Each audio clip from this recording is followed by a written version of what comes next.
Hey everyone, welcome back to another week of striper migration reports from On the Water. My name is Matt Haeffner. I'm the assistant editor here at On the Water magazine. And I hope you all had a great Memorial Day weekend. I definitely did. I got a little bit of extra sun. That's why I'm wearing this new On the Water bucket hat. Should do a great job this summer of keeping the sun off my big fat forehead, especially on those sunny days spent down on the beach. And speaking of summer, let's jump right into it. The Chesapeake Bay is seeing some summer-like temperatures this week. Temperatures inside the bay and especially up in the rivers raised to about high 60s, low 70s in some cases, which means that fighting those stripers as quickly as possible and releasing them in good condition is very, very important. Now, fishing has been a little bit slow in the Chesapeake Bay, but the rivers are still holding plenty of fish. There's a lot of small diaper stripers, or small schoolies as we'll call them, and those fish are swimming around the docks. You can find them mixed in with white perch by throwing small, soft plastics. They're also a great target for the early morning hours, casting a little walk the dog type topwater lure around the docks and marsh grasses. You'll find a lot of stripers stacked up in those places early in the morning. Down in the lower and middle bay, there are still some stripers stacked up in the shipping channels. Those fish are most easily targeted with big soft plastic paddle tail jigs, swim shads like the Storm and Tsunami. Z-Man also makes a great one called the Hercules Swimmer, which is a little more tailored for shallow water environments. But it's a great lure to throw on those eastern shores of Chesapeake Bay, where anglers are getting everything from speckled trout, red drum, black drum, striped bass, bluefish. So the stripers are going to be mixed in over there. There's also some good striped bass fishing to be had around the inlets like Ocean City, although in places like that, they're going to be very heavily mixed in with bluefish this time of year. There are some big blues cruising up and down the coast right now. So if you are opting for soft plastics off the jetty, check out some of those Z-Man products like the Hercules Swimmer. Otherwise, throw small to medium-sized minnow plugs, topwater poppers, and small casting metals like the Lure Jensen crippled herring or a Hopkins shorty.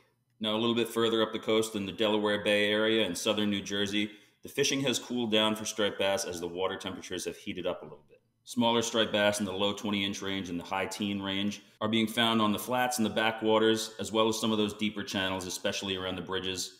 Great opportunity for fly fishermen and light tackle spinning anglers. But most of the better fishing for striped bass in southern New Jersey this time of year is going to be reserved to the beaches, where clams, sand fleas, and bunker chunks are responsible for a lot of the fish. We've gotten good reports from our Southern New Jersey report author, Captain Brett Taylor, that there are some bass biting around the inlets, like Barnegat Inlet, and mixed in with a lot of those bass are going to be a good amount of weak fish. So bring some pink soft plastics if you plan to target stripers.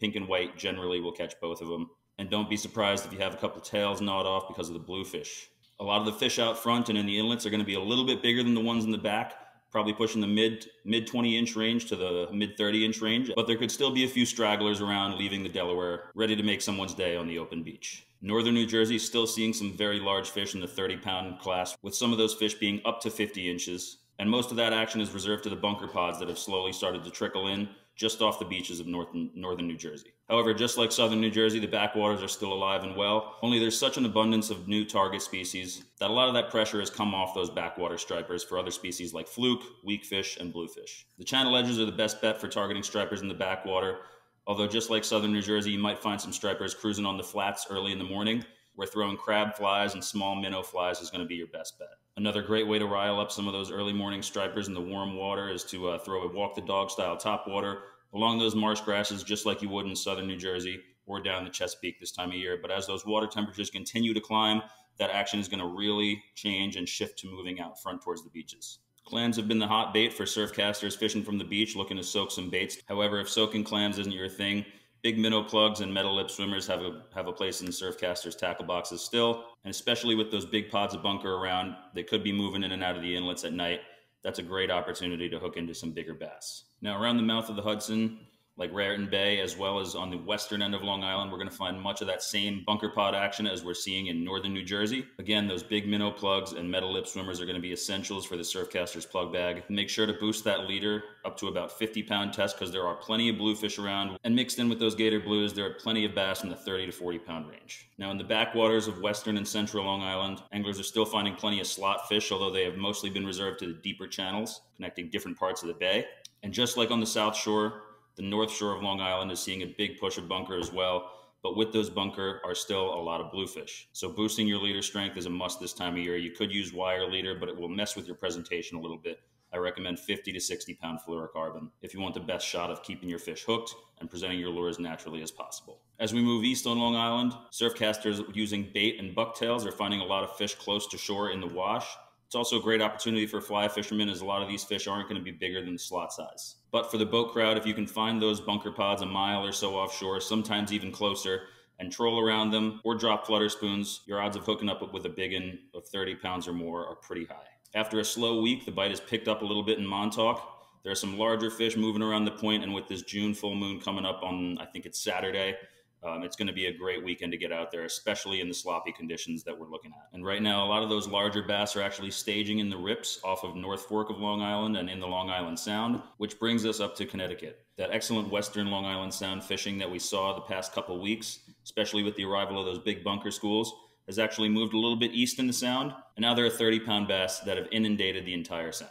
Large paddletail swim shads, flutter spoons, and some topwater walk-the-dog style plugs will be the best producers, especially around those bunker pods. And the Connecticut surf casting crowd is still finding some great fish off the beach, with all these scup and juvenile scup packed around the jetties. And the last of the herring still trickling out of those river mouths. The fishing on the beaches has been great. Larger minnow plugs, paddletails, and even metals have been doing the trick. Now moving up the coast a little bit to Rhode Island, there's still a lot of squid around inside Narragansett Bay, but some of those bunker have started to file into Rhode Island's waters as well. The Rhode Island surf has been fishing well with big metal lip swimmers with all those bunker around. And a lot of anglers in southern Massachusetts, especially around Cape Cod and Buzzards Bay, are really hoping that these full moon tides this weekend will push some of those bunker and bass up into Buzzards Bay and even through the canal.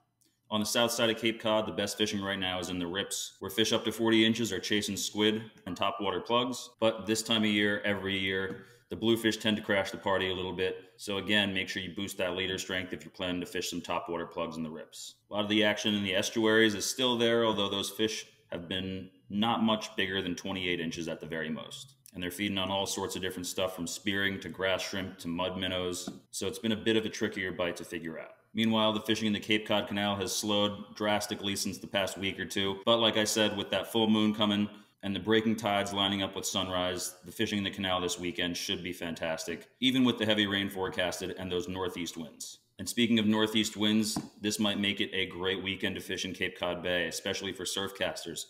With northeast wind blowing right down through the bowl of the bay, a lot of those fish are going to be pushed up on the shorelines, pinning schools of mackerel, butterfish, and bunker as close as they can to shore. And the hot lures for surf casters on the Cape Cod Bay side have been some of those sandy bottom plugs that you typically would keep in your surf bag, darters, needlefish, and big minnow plugs that imitate mackerel, like those green mac colored SP minnows. Those are one of the favorites. You can't beat those. Now around Plymouth and points north, we have plenty of bunker and herring fueling blitzes just a little bit offshore. So again, think big minnow plugs and metal lip swimmers if you're fishing from the beach. Last week, a lot of that herring action was still reserved to the rivers around Boston, but like I said, with that full moon coming, we can expect some of those herring, if not all of them, to be moving out of the rivers this weekend, which could lead to some lights out fishing around Boston. There's been bass upwards of 40 pounds reported in the area, and when they're not on herring or bunker, they're chasing schools of mackerel. Now, just north of Boston, between Marblehead and Cape Ann, surf casters have been finding that the primary source of forage for striped bass right now is mackerel. And kayak anglers not too far from shore are having success on big flutter spoons when those schools of mackerel are deep rather than pressed up close to shore. For bait fishermen, this is a great time of year to start chunking your mackerel, or rig up some eels or throw some live eels around the rocks. You could find a bass well over 30 pounds. And just a little bit north of Cape Ann, around Plum Island, our Massachusetts Fishing Report author Ron Powers reported that herring are still the main source of bait, especially because they're moving in and out of the Merrimack. And with those full moon tides this weekend, the fishing out front, despite the crummy weather, could be absolutely lights out. Again, with all those adult herring moving in and out of the Merrimack, think big lures like flutter spoons, metal lip swimmers, and minnow plugs. And of course, if you're casting from the rocks around that area, you can't go wrong with the Sebile Magic Swimmer. And last but not least, in New Hampshire and southern Maine, hordes of herring continue to fuel the topwater bite this week. And much like the Merrimack River area, those bass are going to be keyed in on large profile plugs, so throwing large topwater plugs like the Dock and the Game On X-Walk, particularly in the white color, are going to be the key producers to catching big bass on top. If you're a little bit out front in a boat, flutter spoons are also a great option, as well as those Sebile Magic Swimmers and large white soft plastics like the Tsunami Swim Shads or Storm Swim Shads. And while the weather across much of the Striper Coast does not look so great this weekend as it did last weekend, the old fisherman's adage, if it's blowing, we're going, could never hold more true. With the June full moon coming, northeast winds, places like Cape Cod Bay and wind-blown shorelines are going to be key producers of big fish.